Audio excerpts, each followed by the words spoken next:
David Coburn, UKIP MEP for Scotland. First on Charles Kennedy, very sad news to hear of his death. Oh, it was a bit of a shock actually, and a very nice man, and we may have had big differences, but we always got on.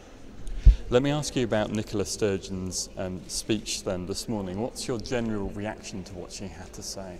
Oh, she was wonderfully fragrant as usual, but quite frankly, it's the same old nonsense. She wants her cake and eat it. She wants to make sure that she can gerrymander the election as the SNP always have. They want to make sure that anybody from the European Union can vote in this election. It should only be British citizens and no one else.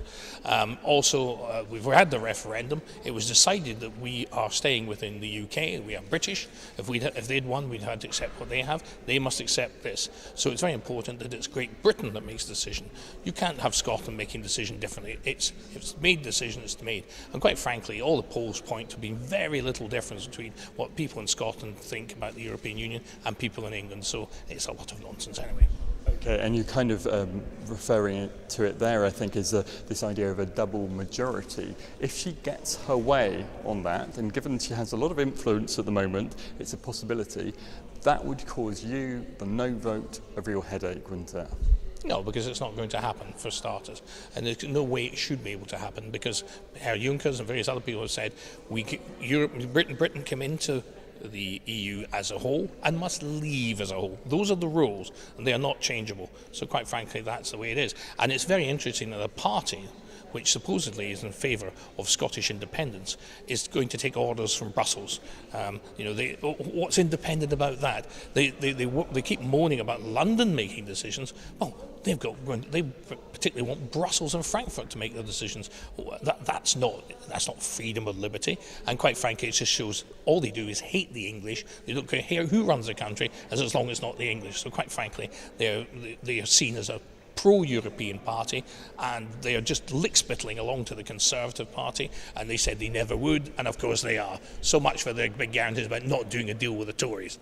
Okay, a final question about EU reform, because she says she wants to see some EU reform, presumably ahead of this referendum, including more decision-making rolled back to Scotland. Surely that's something you would welcome? Yes, but it's absolute nonsense. We all know it. You have 28 different countries to agree to it. There's no likelihood of that ever happening. Cameron is only just going through the motions. He knows he can't get any changes, so why would she? It just shows how little she knows about the European Union. And quite frankly, there aren't going to be any changes. And if she was a true Scottish patriot, she'd want fishing brought back to the UK, and that can only be done by leaving the EU, and Scotland would benefit immensely from that. We lost our fishing industry when we went into the EU. We want it back. It could provide an enormous amount of jobs for Scots, is what Scots really need, and it would also produce canning and fish processing industry as well. So she is just not interested in Scotland. She's interested in Europe. She's an international socialist.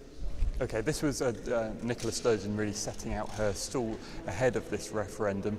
Are you now quivering in your boots that the yes camp is perhaps getting a bit more organised and it will see problems for you ahead?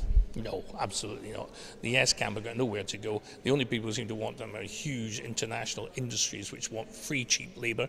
But British industries, Scottish industries, all want to be out of the EU. They want the right to trade internationally. They don't want to be nailed to a sclerotic Europe with a failing currency where Greece, Spain, Portugal are going bankrupt.